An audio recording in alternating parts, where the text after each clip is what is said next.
Hello good morning. આજના આપણા વિડીયોમાં આપણે ધોરણ 6 સ્વાધ્યાય પોથીની અંદર આપણે યુનિટ 3 જોઈ રહ્યા હતા અને યુનિટ 3 ની અંદર આપણે 1 થી 8 પ્રશ્નો કમ્પ્લીટ કર્યા છે। યુનિટ 3 માં 1 થી 8 પ્રશ્ન આપણે કમ્પ્લીટ કર્યા છે। હવે જોઈએ પ્રશ્ન નંબર 9 શું છે। નીચે આપેલા વાક્યોને ઘટનાક્રમમાં ગોઠવીને લખો। એક્સરસાઇઝ આપણે ચોપડીમાં ઓલરેડી કરી ગયા છીએ। ઓકે, જોઈ લઈએ પ્રશ્નો અને એનું જે નીચે વાક્યો આપ્યા છે એનું ગુજરાતી એકવાર। The dacoits rode on horses, કે ડાકુઓ ઘોડાઓ ઉપર સવારી કરીને આવ્યા। The sarpanch said congratulations Birju, સરપંચે કહ્યું અભિનંદન Birju. Birju got 10 strong young men, બિરજુએ 10 યુવાન માણસો લીધા એટલે કે એની સાથે લઈ ગયો। તો પોલીસ અરેસ્ટેડ ધ ડકેટ્સ, પોલીસે ડાકુઓને અરેસ્ટ કર્યા। Birju and his friends tied the dacoits to the tree, Birju અને એના મિત્રોએ ડાકુઓને વૃક્ષ સાથે બાંધ્યા। The dacoits sent the note to the sarpanch, ડાકુઓએ સરપંચને નોટ એટલે ચિઠ્ઠી મોકલી। The sarpanch said how will you teach them a lesson, સરપંચે કહ્યું કે તું એમને કેવી રીતે પાઠ ભણાવીશ। ઓકે, હવે જોઈએ ફર્સ્ટ સેન્ટેન્સ શું આવશે। તો પહેલું આવશે કે the dacoit sent the note to the sarpanch, સૌથી પહેલાં એમને ચિઠ્ઠી મળે છે। તો ધ ડકેટ્સ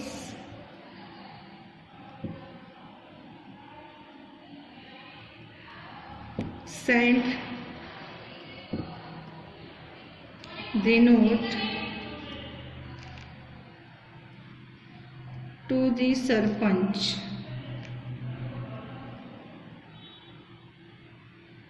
ઓકે, ત્યારબાદ બીજા નંબરનું સેન્ટેન્સ આવશે કે સરપંચ બધાને બોલાવે છે, બધા પોતાના પ્રતિભાવ આપે છે કે શું કરવું જોઈએ। એટલે બિરજુ કહે છે કે હું પાઠ ભણાવીશ, એટલે એમાં સરપંચ પૂછે છે કેવી રીતે। તો the sarpanch said, last sentence, the sarpanch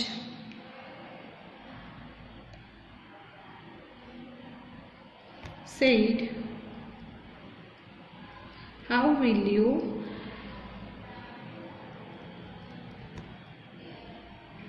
teach them a lesson,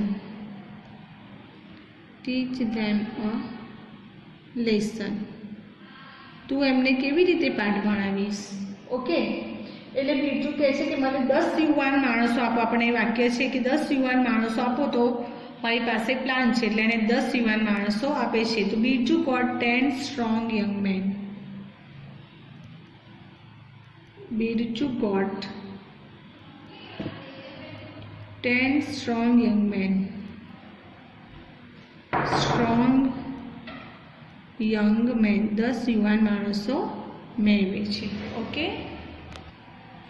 okay, ત્યારબાદ આવશે બીજું 10 માણસો મેળવે છે અને જાય છે, જઈને ત્યાં બાંધે છે, પછીના કોઈ સેન્ટેન્સ નથી। પછી છે ડાકુ આવે છે। તો the dacoits rode on horses, the ડકેટ્સ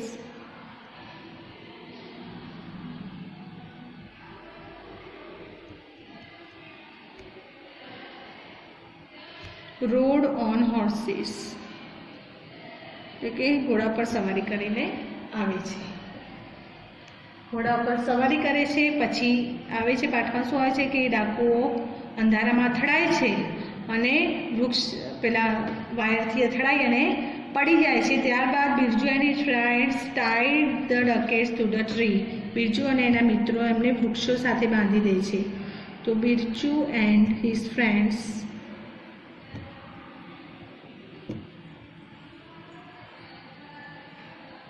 tied the ducats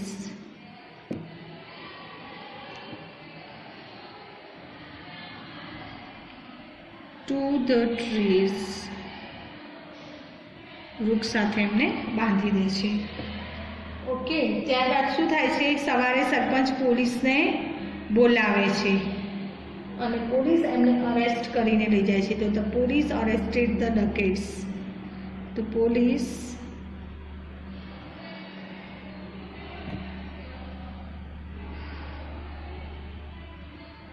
arrested the ducats।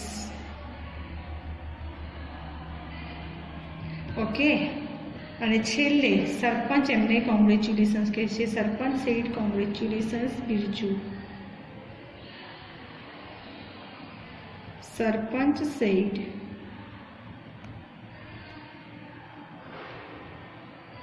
Congratulations Birju. બિરજુને અભિનંદન આપે છે. ત્યારબાદ જોઈએ નંબર 10, 10મી છે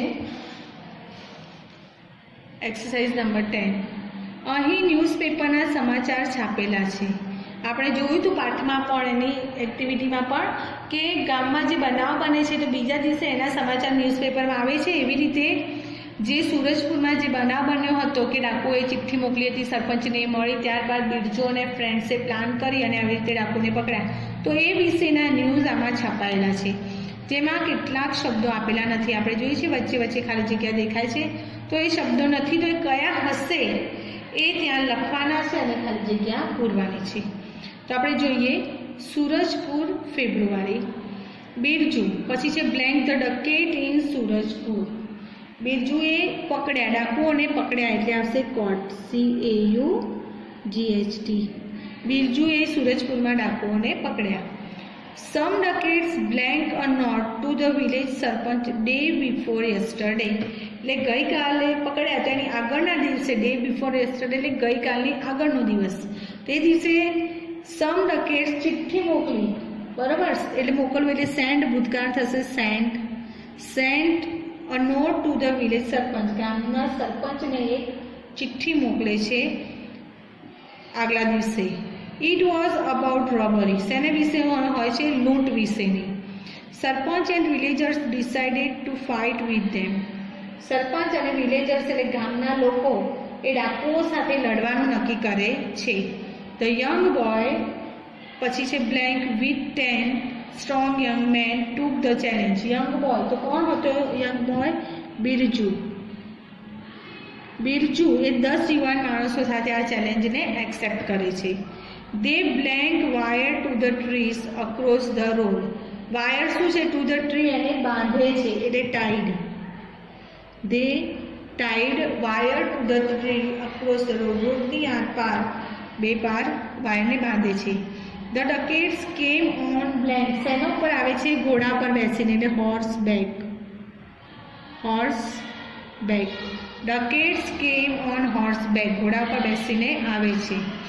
they did not see the wires, એમને વાયર દેખાતા નથી.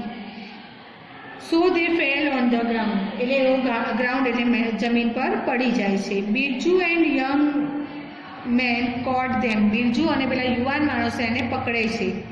પોલીસ બ્લેન્ક ધ ડકેટ, શું કરે છે? અરેસ્ટ કરે છે એટલે અરેસ્ટેડ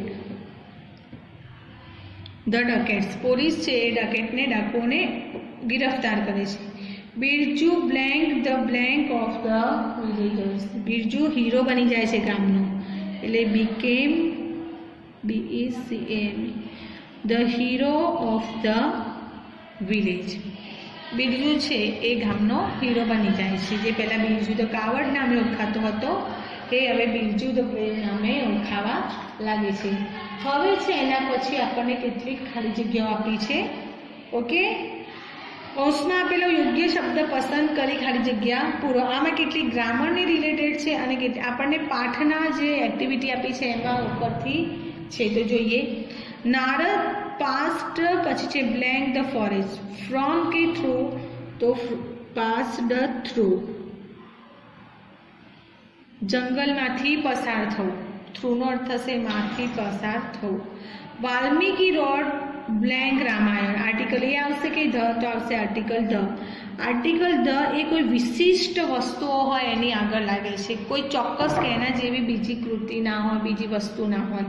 તો રામાયણ છે એ એક જ છે, એવી બીજી કોઈ રામાયણ છે નહીં, એટલે ધ રામાયણ. આપણા ધાર્મિક ગ્રંથોના નામ આગળ આર્ટિકલ ધ લાગશે એટલે અહીંયા આવશે ધ. પછી જો ધ નેમ, પછી છે બ્લેન્ક વિલેજ વોઝ સુરજપુર. તો the name of the village was Surajpur. Okay, તો the name of the village ગામનું નામ શું પૂછ્યું છે એટલે નો ની નું નામ એનો અર્થ થશે ઓફ. પછી છે Birju was blank to wealth કે વેલ્થી વેલ્થ એટલે પૈસો અને વેલ્થી એટલે પૈસાદાર તો આવશે વેલ્થી. બિરજુ પૈસાવાળો પણ હતો એટલે કે સુખી સંપન્ન હતો. પછી છે blank your money and ornaments ready તો આવશે keep your money and ornaments ready પાઠના આધારે છે. ઓકે. પછી છે સમ વિલેજર્સ વોન્ટેડ પછી છે બ્લેન્ક ધ ડકેટ્સ કેટલાક જે ગામના લોકો હતા એ શું ઈચ્છતા હતા એન અટેક કે ટુ અટેક તો આવશે to attack. Some villagers wanted to attack the dacoits ડાકુઓ પર આક્રમણ કરવાનું એમની ઉપર હુમલો કરવાનું વિચારતા હતા. બિરજુ વોઝ અફ્રેડ ઓફ આખું ફ્રેઝ છે અફ્રેડની સાથે ઓફ આવે છે એટલે એનો મતલબ થશે નો ડર લાગવો ઇવન અ માઉસ બિરજુને એક ઉંદરનો પણ ડર લાગતો હતો. નેક્સ્ટ છે they tied the wire to the trees પછી છે અક્રોસ. અક્રોસનો અર્થ થશે અહીંયાથી પેલે પાર દાખલા કે એક અહીંયા છે એક અહીંયા અને વચ્ચેથી રસ્તો જાય છે તો આ પારથી પેલે પાર સુધી એનો અર્થ થશે અક્રોસ. ઓકે. નેક્સ્ટ છે બિરજુ આસ્ક્ડ ફોર બ્લેન્ક 10 કે 20 યંગ મેન માગે છે તો 10 યંગ મેન. ઓકે. એના પછી છે the dacoits blank not see the wires dacoits એટલે ડાકુઓને વાયર દેખાયા નહીં એટલે આવશે did not see the wires દેખાયા નહીં. હવે આવે છે ભૂતકાળના રૂપ લખો. જો ભૂતકાળના રૂપમાં શું હોય છે કે કોઈ પણ ક્રિયાપદની પાછળ ડી કે ઈડી લગાવવાથી એનું ભૂતકાળનું રૂપ બને છે. કેટલાક અનિયમિત રૂપો હોય છે. આપણને અહીંયા બંને પ્રકારના રૂપો આપ્યા છે. ભૂતકાળ ચાલુ નથી પણ આપણે રૂપો લખીને તૈયાર કરીએ છીએ. આપણે હું સમજાવી દઈશું જ્યારે પાઠ ચાલશે એટલે એને ડિટેલમાં જોઈશું. કોઈ પણ ક્રિયાપદની પાછળ ડી કે ઈડી લગાવવાથી એનું ભૂતકાળનું રૂપ બને છે અને કેટલાક અનિયમિત છે આપણે જોઈએ. વર્કનું થશે WORKED વર્કડ. ક્રિમેટેડનું ક્રિમેટેડ CREMATED. સ્ટેન્ડનું થશે સ્ટૂડ અનિયમિત છે સ્ટેન્ડનું થશે સ્ટૂડ STOOD. પછી છે કમનું થશે કેમ કમનું થશે કેમ. મેરીનું થશે મેરીડ MARRIED. મેરીનું થશે મેરીડ એટલે કે લગ્ન કર્યા. ઓકે. નેક્સ્ટ છે એડમિટ તો એડમિટનું થશે એડમિટેડ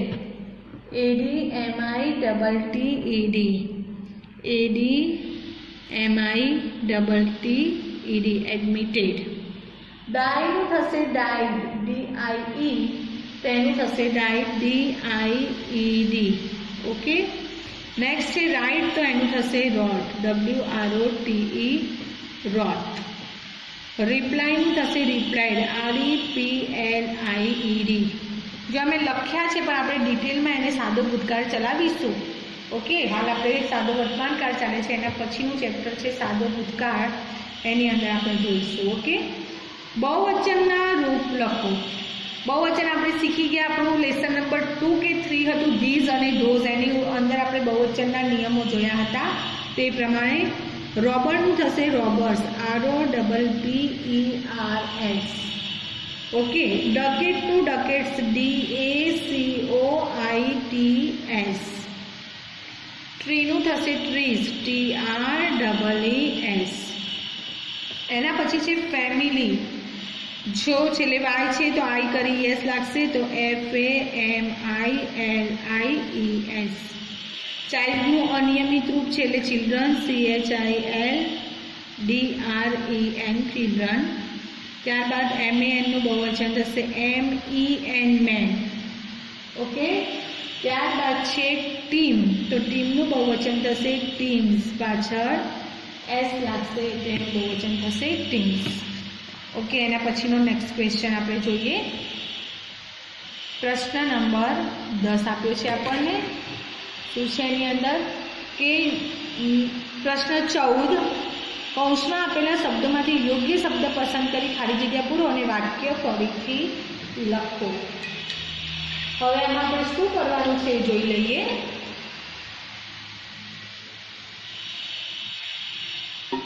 तो સૌથી પહેલાં તો આપણને ખાલી જગ્યા આપી છે.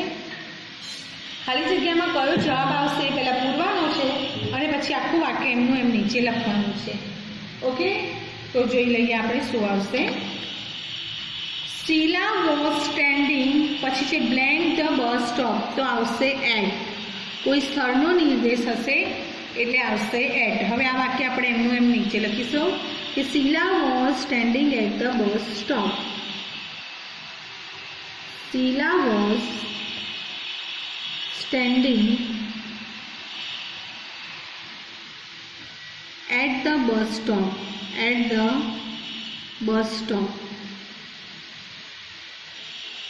ઓકે, પછી છે આઈ હેવ પેન, પછી બ્લેન્ક માય પોકેટ, તો પોકેટમાં પેન છે એટલે આવશે ઇન. શું આવશે? ઇન. તો I have a pen in my pocket. I have a pen in my pocket.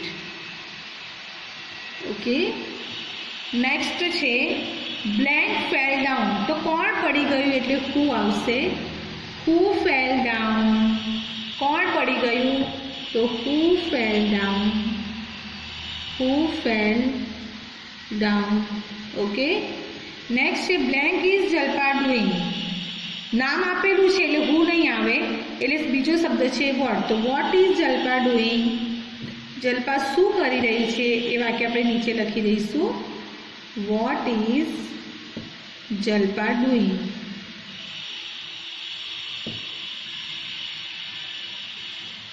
Vote is Jalpa doing. Next છે blank is my wrist watch, મારી ઘડિયાળ. હવે હું નહીં આવે, ક્યાં છે એવું પૂછવા માંગે છે એટલે આવશે where. Where is my wrist watch. Wrist watch એટલે કાંડા ઘડિયાળ હાથમાં પહેરી અને રિસ્ટ વોચ કહેવામાં આવે છે. વેર is my wrist watch. WRISTWATCH. Wear is my wrist watch. Okay, હવે છે blank did the rain stop. વરસાદ બંધ થયો, ક્યારે બંધ થયો સમય પૂછે છે એટલે આવશે વેન. WHEN. હવે જોઈએ એનું. When did the rain stop. When did the rain stop. વરસાદ ક્યારે બંધ થયો. નેક્સ્ટ છે blank is a clever boy. નામ પૂછશે હોશિયાર છોકરો કોણ છે એટલે આવશે who is a clever boy. Okay, લખીએ આપણે who is a clever boy. Next છે વી આર પ્યુપિલ્સ. અમે વિદ્યાર્થીઓ છે. ધીસ ઇઝ, પછી છે બ્લેન્ક સ્કૂલ, તો આપણે સંબંધક રૂપ લખવાનું છે. અમારી સ્કૂલ છે તો વીનું સંબંધક રૂપ થશે અવર. વી આર પ્યુપિલ્સ, અમે વિદ્યાર્થીઓ છે. ધીસ ઇઝ અવર સ્કૂલ, આ અમારી સ્કૂલ છે. ઓકે, નેક્સ્ટ છે આપણે એનું એ વાક્ય નીચે લખી દઈશું કે we are pupils. We are pupils. This is our school. This is our school. Next છે વિચ ગેમ, પછી છે બ્લેન્ક દે પ્લે. જો દે બહુવચન છે એટલે આવશે ડુ. ડુ ને ડસ બે વર્તમાનકાળ છે પણ દે બહુવચનમાં હંમેશા ડુ આવે. તો which game do they play. Which game do they play. તેઓએ કઈ ગેમ રમ્યા. પછી છે વેર બ્લેન્ક દે ગો યસ્ટરડે. ભૂતકાળ આપ્યું છે એટલે ભૂતકાળનું ક્રિયાપદ છે ડીડ એટલે લખીશું did. Where did they go yesterday. Where did they go yesterday. Okay, next પ્રશ્ન નંબર 15 છે કે રેખાંકિત શબ્દો જે જવાબમાં આવે એવી રીતે પ્રશ્ન પૂછો. આમાં સાદો વર્તમાનકાળ અને ભૂતકાળ આપણને મિક્સ આપ્યો છે, બરાબર, પણ હજી આપણે સાદો વર્તમાનકાળ આપણે ચલાવી દીધો, ભૂતકાળ હજી બાકી છે. સાદા વર્તમાનકાળના 2-4 વાક્યો છે તો આપણે જોઈ લઈએ. સેલિબ્રેટ કૃતિ ઓકે, તો આપણે જોઈ લઈએ વર્તમાન કાળ હવે આપણે ચાલી ગયો છે એટલે આપણે એને જોઈશું આગળ કે રેખાંકિત શબ્દોના સ્થાને કૌંસમાં આપેલા શબ્દોનો ઉપયોગ કરી પ્રશ્ન વાક્ય બનાવો. તો એ આપણે હવે આપણા નેક્સ્ટ વિડીયોમાં જોઈશું. Okay, thank you students.